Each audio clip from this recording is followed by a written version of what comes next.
nama lengkap Victorius Iskandar, biasa dipanggil Iskandar. Hai Is. Saya berasal dari Sintang. Sintang. Saya berkuliah di Stakat dan sekarang berada di semester 5, satu kelas 3 dengan Amerika Lewis. Bapak Ibu dan saudara-saudari yang dikasihi Tuhan, pada malam ini saya akan sedikit menyampaikan katekese dengan tema devosi dalam gereja Katolik. Tentunya kita tidak asing dengan kata devosi sebagai umat Katolik. Bapak Ibu,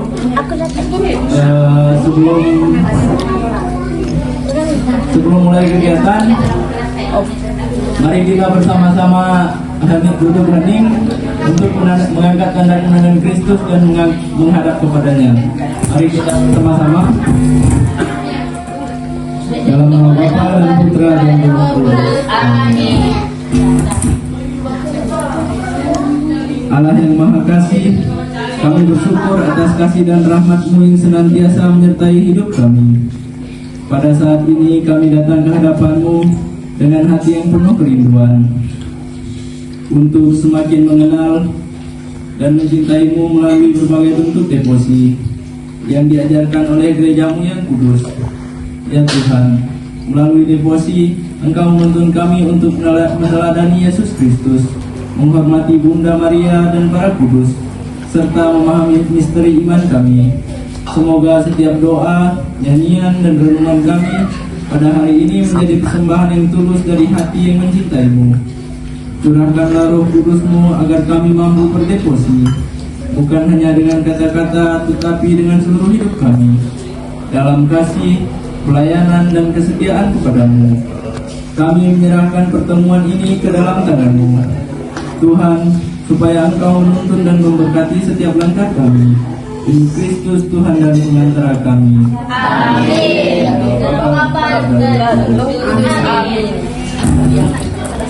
Bapak Ibu, pertama-tama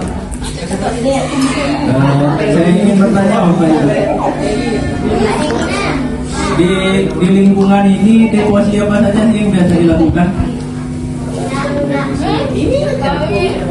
Devosi yang biasa dilakukan di lingkungan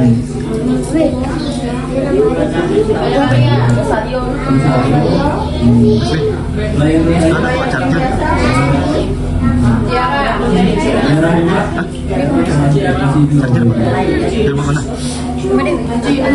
Kita ada bawa.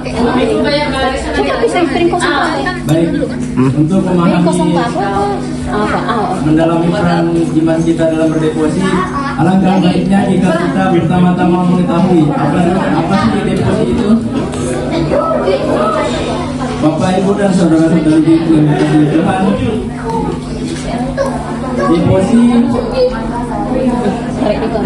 kata devosi diambil dari bahasa Latin sendiri, yang berarti bahasa Latin yang disebut devotio, yang berarti itu pengabdian, kesetiaan, atau penyerahan diri kepada Allah. Dalam konteks gereja kita, gereja Katolik sendiri, devosi adalah bentuk kegiatan pribadi atau seperti kita berkelompok sebagai umat beriman yang bertujuan memperdalam hubungan dengan Allah.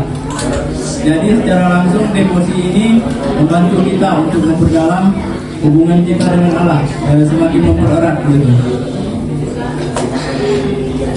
Menghormati Bunda Maria, para kudus, atau misteri-misteri iman tertentu di luar liturgi resmi gereja. Jadi Bapak, Ibu, dan saudara-saudari, devosi ini bisa dibilang bukan liturgi resmi gereja. Yang termasuk liturgi resmi gereja itu seperti misa, itu yang misa Ekaristi. Nah, itu termasuk liturgi resmi.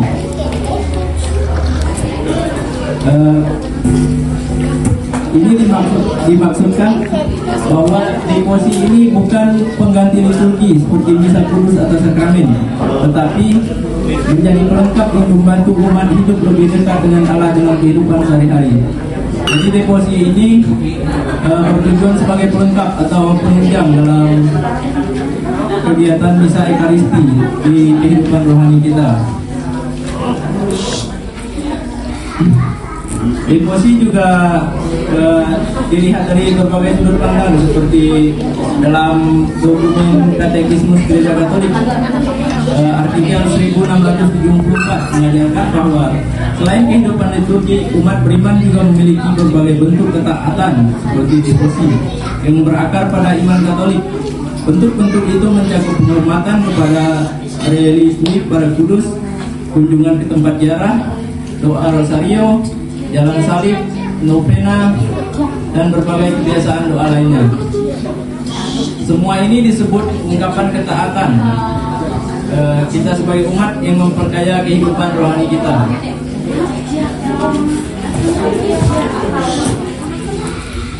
Lalu devosi ini juga, dalam devosi kita juga ini merupakan bentuk untuk kita menyatakan iman kita dengan cara yang mudah dipahami dan dimengerti. Misalnya seperti melalui doa rosario, kita bisa mengungkapkan iman dan kasih kepada Tuhan secara sederhana dan konkret, tanpa harus selalu melalui liturgi yang resmi seperti misa. Lalu devosi juga membantu kita memupuk semangat doa dan pertobatan. Di sini maksudnya devosi membantu umat beriman untuk semakin rajin berdoa. Dengan adanya devosi, seperti pada bulan 5 dan bulan 10 ya, kita selalu mengadakan doa rosario. Nah, di sini tuh membantu kita sebagai umat untuk lebih rajin berdoa, seperti itu Bapak Ibu. Ini juga bisa membantu kita untuk memperbarui diri dari dosa menuju hidup yang lebih dekat dengan Allah.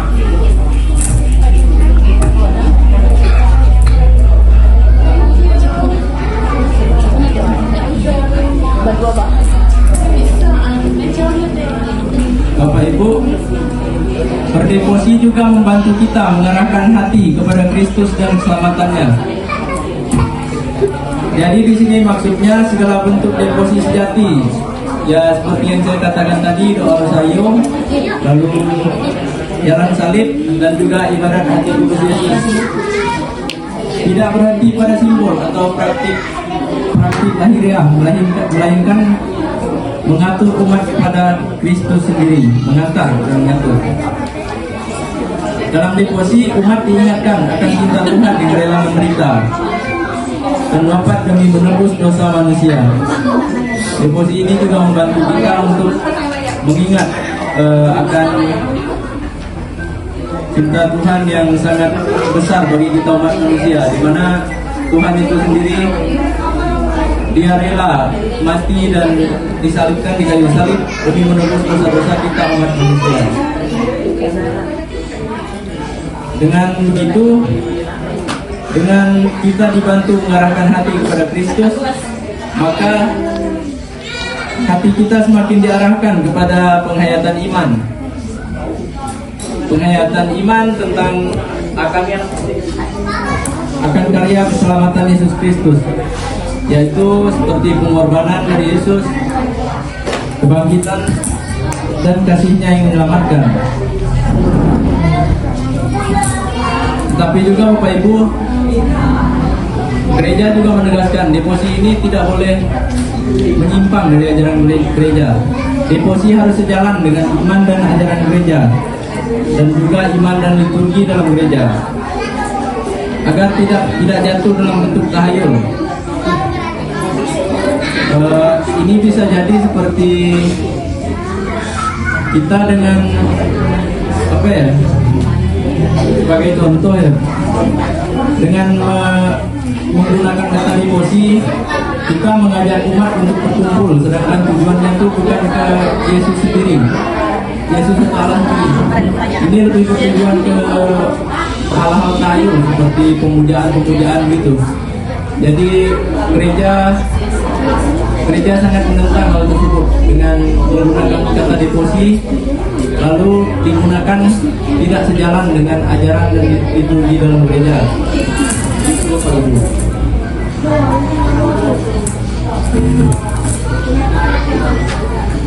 Lalu devosi sendiri dalam gereja juga sudah lama berkembang.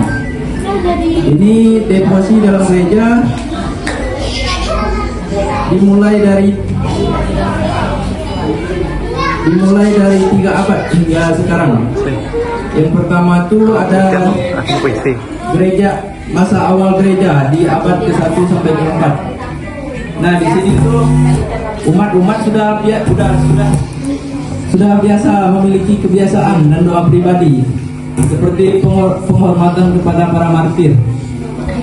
Jadi pada zaman dahulu umat sudah terbiasa dengan berdoa pada martir, karena para martir itu yang gugur pada zaman dahulu lebih banyak daripada yang sekarang.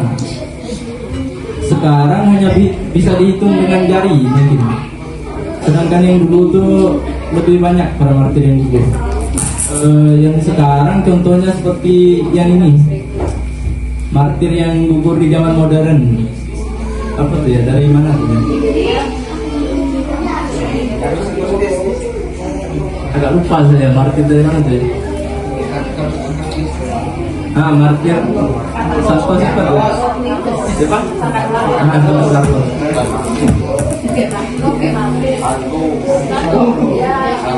Oh iya, Santo. Oh, Santo orang Inggris.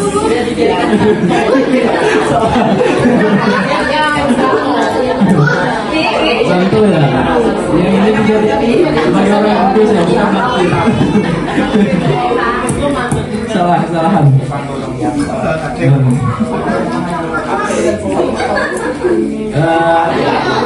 Salah satu contoh yang biasa dilakukan umat-umat pada zaman dahulu itu seperti ziarah ke makam para martir di Katakombe di Roma. Tempat-tempat ini umat biasanya berkumpul dan misa untuk melakukan doa bersama, serta biasanya meninggalkan ukiran di dinding yang sampai ada hingga sekarang, seperti tulisan Vipas cum Deo yang dalam bahasa Indonesia diartikan sebagai hidup dalam Allah.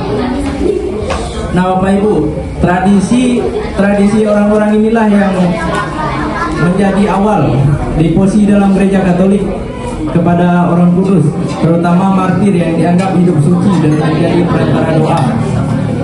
Jadi akar devosi berawal dari penghormatan kepada kesucian hidup dan pengorbanan iman. Lalu yang kedua ini devosi di abad pertengahan. Ini abad 5 sampai 15, sekitar 1000 abad 1500 ya. Ya.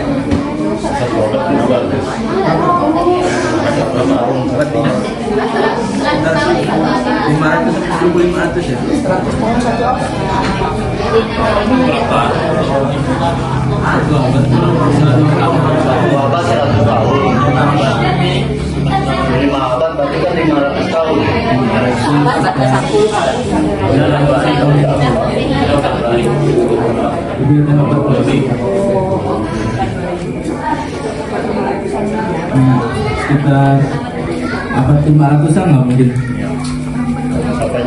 Di masa ini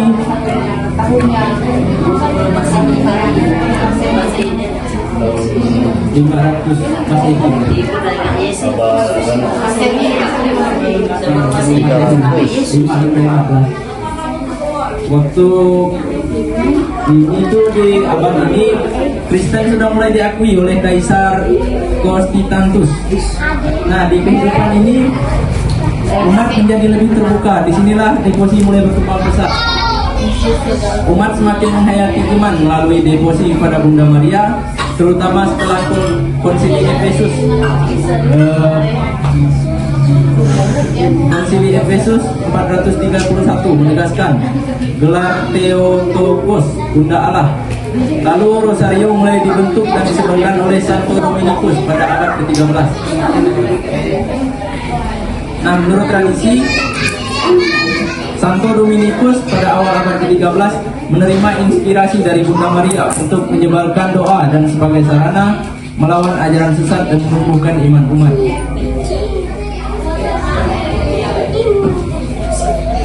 Lalu pada abad ini juga lah sudah mulai seperti deposi hati kudus, sakramen maha kudus, lalu dan juga para kudus sudah mulai dikenal luas melalui katolik.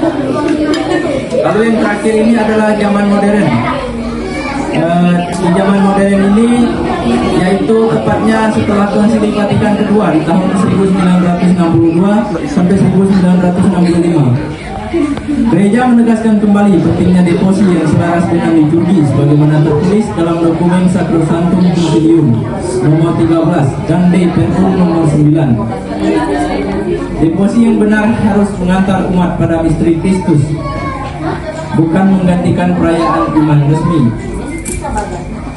Nah, Bapak Ibu, begitulah sejarah deposi hingga sampai sekarang yang kita terapkan sampai sekarang. Lalu setelah kita mengenal deposi, kita harus lebih memahami apa sih makna dan tujuan deposi itu sebenarnya. Jadi di sini sebenarnya deposi dan tujuan dan makna deposi itu memiliki banyak tujuan. Salah satunya seperti meningkatkan iman dan kasih kepada Allah. Nah, gimana sih caranya deposi ini membantu kita meningkatkan kasih dan iman kepada Allah? Dengan deposi ini sendiri seperti yang biasa kita lakukan, ini bisa membantu kita untuk memperkuat kepercayaan dan cinta kepada Allah.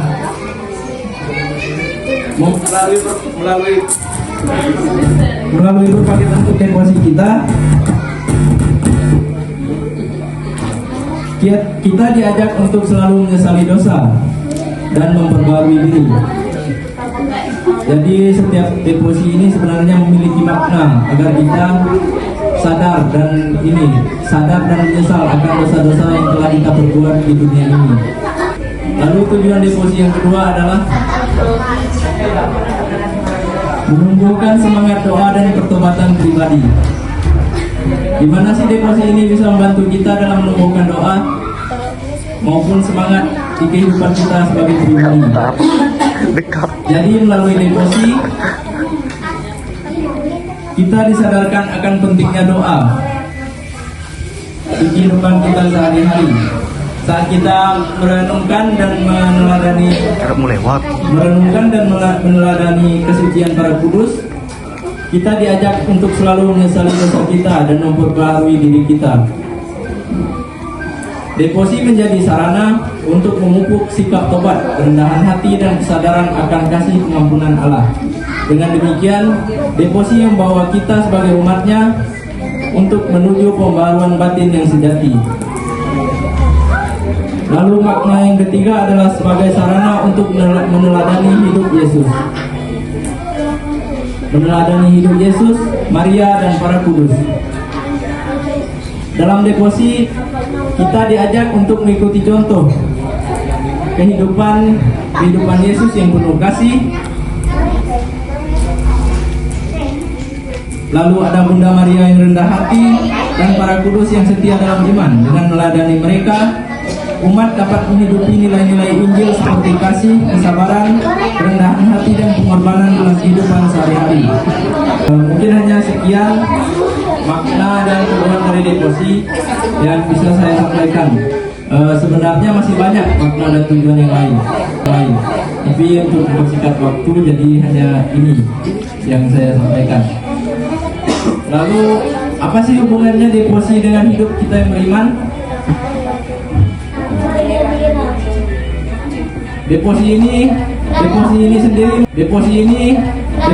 sendiri membantu kita untuk menghayati iman kita secara pribadi dan lebih mendalam.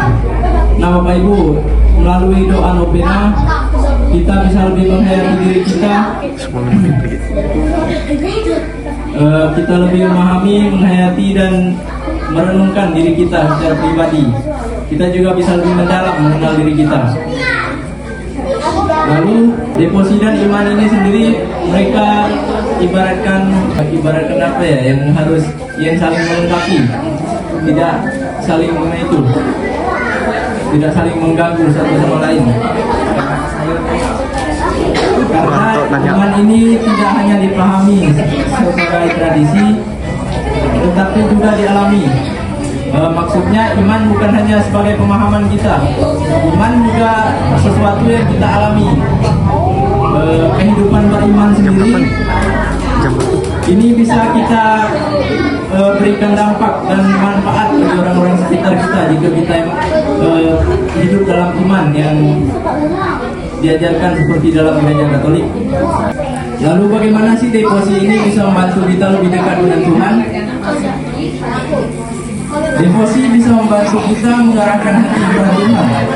Devosi adalah ungkapan kasih pribadi kepada Allah melalui doa, tindakan atau penghormatan khusus. Melalui devosi kita diajak mengarahkan pikiran dan hati kepada Allah di tengah kehidupan kita sehari-hari. Seperti malam ini, di tengah kehidupan kita yang kita lakukan dari tadi pagi hingga sore hari. Pada malam ini kita diajak untuk mengarahkan pikiran dan hati kita kepada Allah melalui doa rosario seperti tadi. Lalu devosi ini sendiri juga bisa menumbuhkan relasi pribadi kita, bukan cuma sekedar kewajiban yang kita lakukan sebagai umat Katolik. Ini maksudnya dengan devosi kita bisa melatih diri kita untuk berelasi dengan Tuhan, berelasi langsung. Kita secara itu dengan kita berdevosi, kita mulai melatih diri kita, melatih dan membiasakan diri kita untuk berhubungan dengan Tuhan, untuk bagaimana sih cara berkomunikasi dengan Tuhan.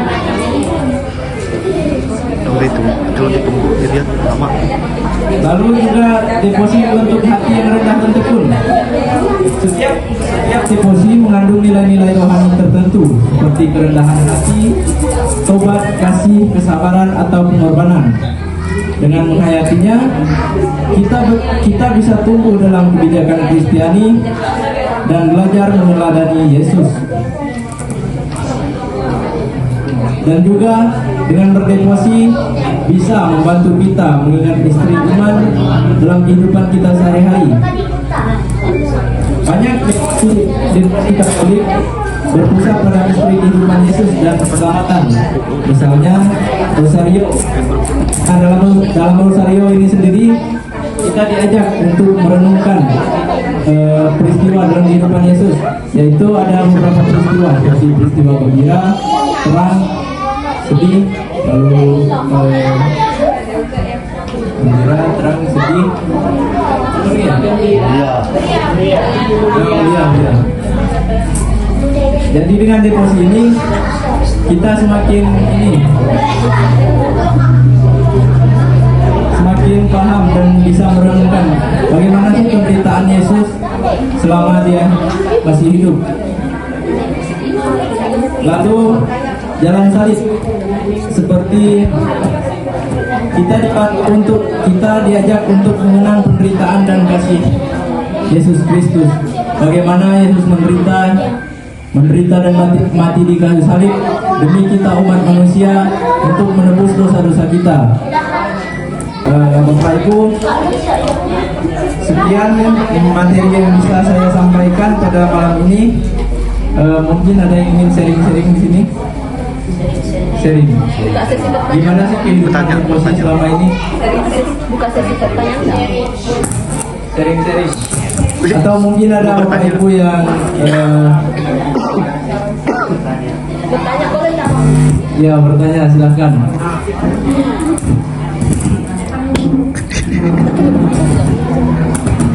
Oke, saya tadi ada mendengarkan di situ ada dijelaskan tentang devosi. Nah, saya bertanya,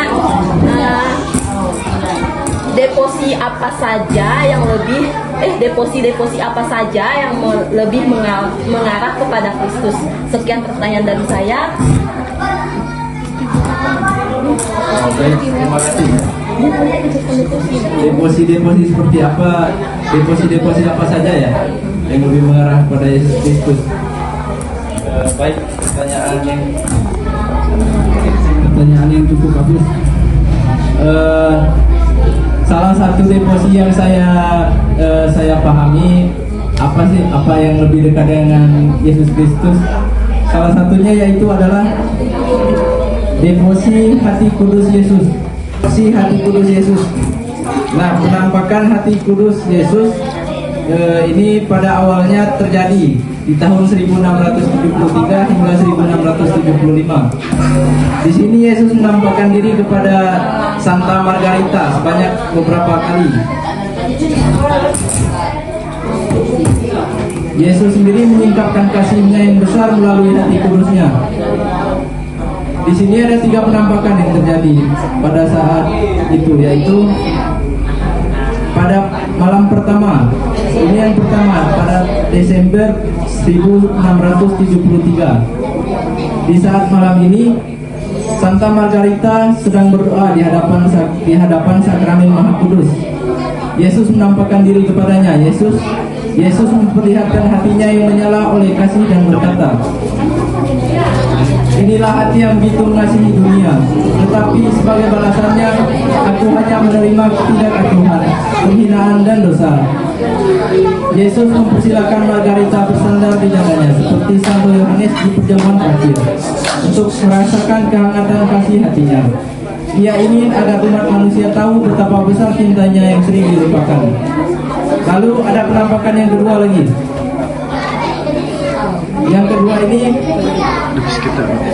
Yesus memperlihatkan hatinya yang berpijar seperti api. Nah, ini dikelilingi oleh mahkota duri yang disalib di atasnya. Simbol-simbol ini sendiri memiliki beberapa makna, yakni simbol api yang bermakna kasih yang menyala bagi manusia. Lalu ada mahkota duri yang bermakna penderitaan akibat dosa manusia. Nah, salib ini melambangkan pengorbanan kasih Kristus demi keselamatan. Lalu ada penampakan yang ketiga dan keempat.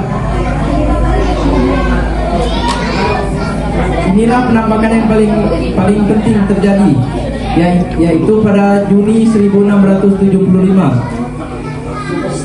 Dalam penampakan ini, Yesus meminta kepada Santa Margarita beberapa permintaan yang Yesus sampaikan, yaitu gereja merayakan hari raya hati kudus Yesus setiap tahun. Lalu yang kedua, umat melakukan komuni kudus pada Jumat pertama setiap bulan sebagai tanda cinta dan perbaikan dosa. Lalu yang ketiga, orang beriman menyerahkan diri kepada hati kudusnya sebagai bentuk kasih dan pertobatan. Awalnya orang itu banyak yang tak percaya dengan cerita Santa Margarita ini. Ya, kita juga mungkin begitu juga kan. Jika kalau misalnya ada orang yang bilang semalam Yesus menampakkan diri kepada saya. Nah, mungkin kita menganggapnya itu adalah hal yang bohong. Namun di balik cerita Santa Margarita ini, ia tetap taat dan rendah hati dengan bantuan pembimbing sang rohaninya, yaitu Santo Claude del Colombiere. Nah, dengan bantuan ini, pesan Yesus akhirnya diterima dan mulai tersebar di seluruh Prancis. Lalu beberapa tahun kemudian, devosi hati kudus ini berkembang luas dan mendapat pengakuan resmi dari gereja. Jadi menurut saya salah satu devosi yang sangat dekat dengan Yesus Kristus yaitu ini, devosi hati kudus Yesus. Sekian, terima kasih.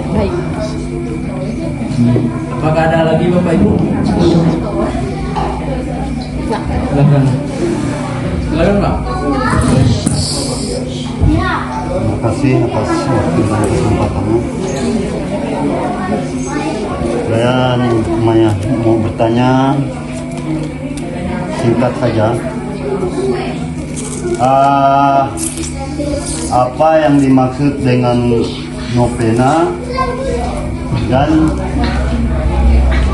pada paus siapa yang menetapkan novena itu, dan pada abad keberapa novena ditetapkan? Pertanyaan itu yang bisa saya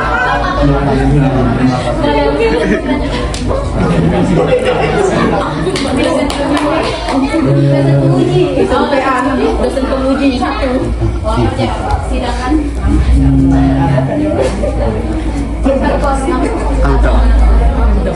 Untuk pembina sendiri saya tidak tahu Pak. Itu sejarahnya saya kurang memahami untuk pembina Pak. Jadi mohon maaf, mungkin ada teman-teman saya yang tahu sejarahnya. Dewi, kami aku Tidak buka mobil ya. Dewi.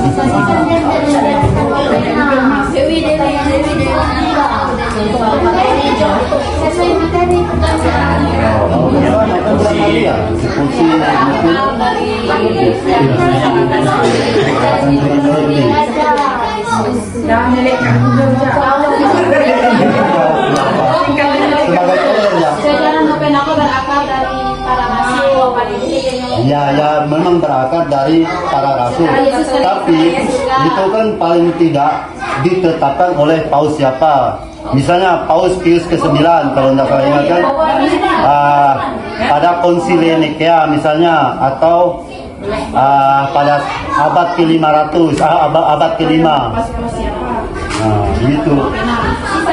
Memang dia berakar pada rasul.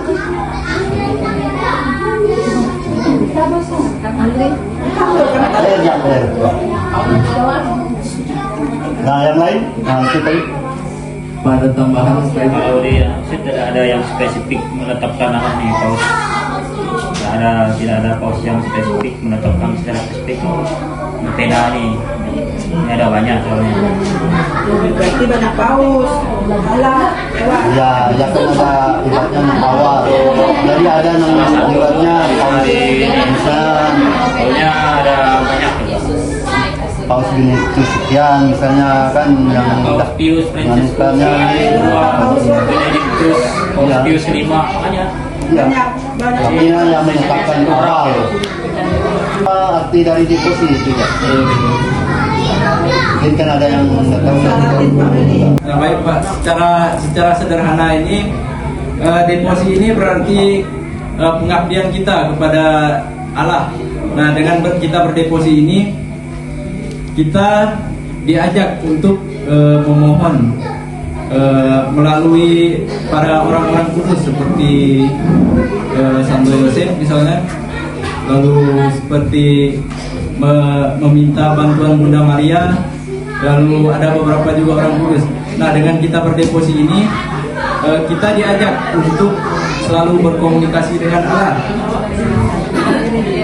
Kita diajak untuk selalu mendekatkan diri.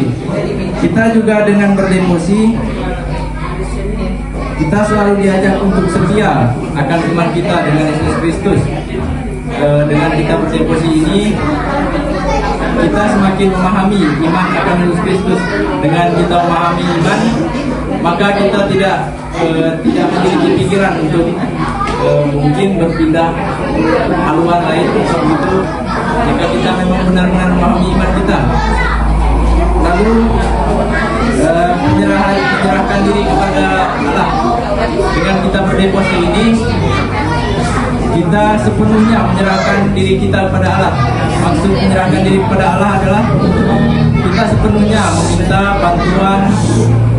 bantuan, lalu rahmat, lalu ada meminta Allah untuk menuntun kita dalam kehidupan kita sehari-hari. Terima kasih.